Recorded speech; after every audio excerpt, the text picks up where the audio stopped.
में देखिए महायुति को बम्पर जीत मिली है।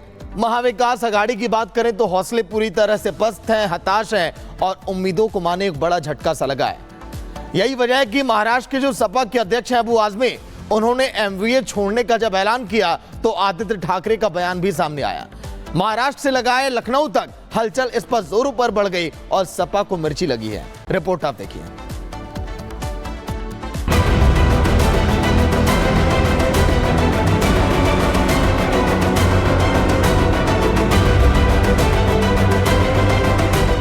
मोदी के लिए काम करते हैं अखिलेश। बीजेपी की बी टीम है समाजवादी पार्टी।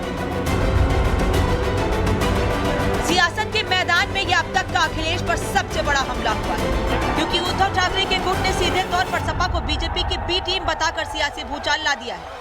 अभी तक महाराष्ट्र में हार से बौखलाया आघाड़ी गठबंधन ठीक से संभल भी नहीं पाया था कि अब समाजवादी पार्टी उद्धव ठाकरे में सीधी तलवार खिंच गई है, क्योंकि उद्धव ठाकरे के बेटे ने अखिलेश की पार्टी को मोदी के लिए काम करने वाला बता दिया है। वो कभी कभी भाजपा की बी टीम यानी यहाँ क्या अखिलेश जी के नहीं, अखिलेश जी अपनी लड़ाई लड़ रहे हैं। यहाँ की जो है वो कभी कभी भाजपा की बी टीम की जैसे बर्ताव करते हैं वो हमने पहले भी देखा है। और इस चुनाव में भी मुझे ज़्यादा बोलने के लिए आप इस पर ना लाइए। उन्होंने किसकी मदद की, कैसे मदद की, तो सबको जाहिर है। इस लड़ाई की वजह को समझने के लिए थोड़ा पीछे चलते हैं। सबसे पहले तो महाराष्ट्र विधानसभा चुनाव में हार के बाद महाविकास आघाड़ी को एक बार फिर बड़ा झटका लगा है, क्योंकि समाजवादी पार्टी ने आघाड़ी से अपना नाता तोड़ लिया है। बाबरी मस्जिद विध्वंस पर उद्धव गुट के रुख से नाराज होकर समाजवादी पार्टी ने गठबंधन तोड़ लिया। महाराष्ट्र सपा प्रमुख अबू आजमी ने ये ऐलान किया, जिसके बाद सियासत जोर पकड़ने लगी है। आजमी ने ऐसा क्या कहा था वो सुनाए, उससे पहले शिंदे को सुनिए। शपथ ले लिया, आज शपथ ले लिया। ईवीएम का उनका आक्षेप खत्म हो गया। अभी ईवीएम का घोटाला खत्म हो गया। कल शपथ नहीं लिया ईवीएम के वजह से, आज शपथ ले ली। इसका मतलब ईवीएम का आक्षेप खत्म हो गया क्या? जब वो लोग जीतते हैं, जिनकी जीत होती है महाविकास आघाड़ी की, तब ईवीएम अच्छी रहती है, और हारते हैं तो ईवीएम खराब हो जाती है। हुआ यूं कि 6 दिसंबर को बाबरी विध्वंस की बरसी थी, जिस पर उद्धव गुट ने अखबारों में विज्ञापन देकर ऐसे करने वालों को बधाई दी थी। यहाँ तक कि उद्धव के नेताओं ने इसे सोशल मीडिया पर पोस्ट किया था। अब मुस्लिम वोट बैंक वाली सपा इससे भड़क गई और 2 विधायक वाली महाराष्ट्र सपा के अध्यक्ष अबू आजमी ने नाता तोड़ने का ऐलान कर दिया, जिससे उद्धव के बेटे आदित्य ने उन पर बीजेपी के लिए काम करने का आरोप चस्पा कर दिया, जिस पर बीजेपी चुटकी ले रही है। अलग हो गए, हमने कह दिया अलग हम है। हमको पूछा कहा जाता है, जब भी बात होती है समाजवादी पार्टी का गठबंधन में कभी नाम नहीं लिया जाता। सिर्फ 3 पार्टियों का नाम आता है, राष्ट्रवादी शरद पवार साहब की पार्टी, कांग्रेस पार्टी और यूबीटी जो इनकी पार्टी है उद्धव जी की।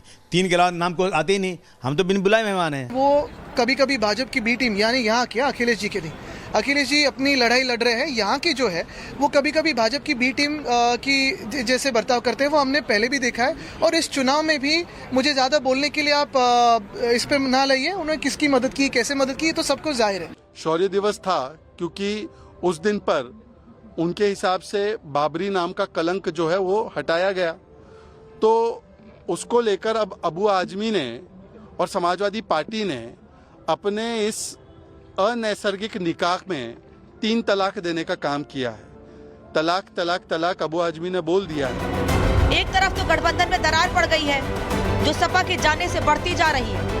पहले ही कांग्रेस और उद्धव गुट के बीच सब कुछ ठीक नहीं है, क्योंकि इतनी बड़ी हार से हर कोई एक दूसरे पर ठीकरा फोड़ने में लगा है। लेकिन महायुति की बम्पर जीत के बाद विधानसभा में इसका असर दिख रहा है। बौखलाए आघाड़ी ने अपने विधायकों से सत्र की शुरुआत में शपथ न लेने को कहा, विरोध किया गया, लेकिन अगले दिन एमवीए के विधायकों ने विधानसभा में पद की शपथ ली। ईवीएम पर ठीकरा फोड़ने में हर कोई लगा है, क्योंकि शरद पवार ने भी कह दिया कि वोट और सीटों में अंतर इस पर सवाल उठाता है। इस मुद्दे पर महाराष्ट्र में सियासत थम नहीं रही है। डेमोक्रेसी को मारा जा रहा है। ये डेमोक्रेसी को ईवीएम के हिसाब से, ईवीएम के माध्यम से हो या फिर जो भी रिगिंग कर रहे हैं उसके माध्यम से मौकरी कर रहे हैं डेमोक्रेसी। और यही जो मैंडेट है, ये मैंडेट ना जनता का है ना महाराष्ट्र का है, ये मैंडेट ईवीएम का है और ये मैंडेट इलेक्शन कमीशन का है। ये लोगों की भावना है। आज भी लोग ये मानने को तैयार नहीं कि ये सरकार हमारे वोटों से बनी हुई है। आखिर लोकतांत्रिक व्यवस्था में जनता यही महत्वपूर्ण रोल निभाती है और वही यहाँ के मूल मालक है। जब लोग नहीं बोलते कि हमारे वोट से ये सरकार आई है, हम उन्हीं की भावनाओं को रख रहे हैं। हमारे पे ठिकरा मत फोड़ो मीडिया, हम लोगों की भावनाओं को रख रहे हो जो मार। महाअघाड़ी अब तक ये मान नहीं पा रही है कि उनकी इतनी बड़ी हार हुई है जबकि महायुति ने सरकार बनाई। विधानसभा का सत्र शुरू हो गया। अब राहुल नार्वेकर को विधानसभा अध्यक्ष बनाने की तैयारी।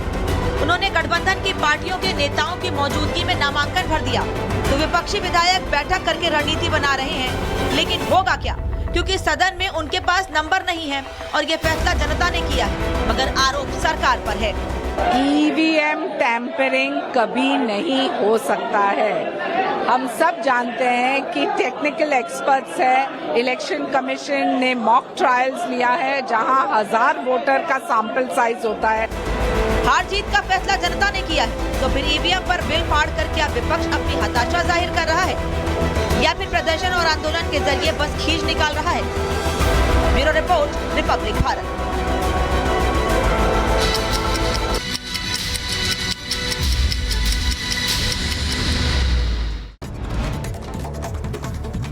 मध्य प्रदेश के ग्वालियर में प्लास्टिक की फैक्ट्री में लगी भीषण आग। इंडस्ट्रियल एरिया में प्लास्टिक की फैक्ट्री, मौके पर दमकल के कर्मचारी आग बुझाने में जुटे।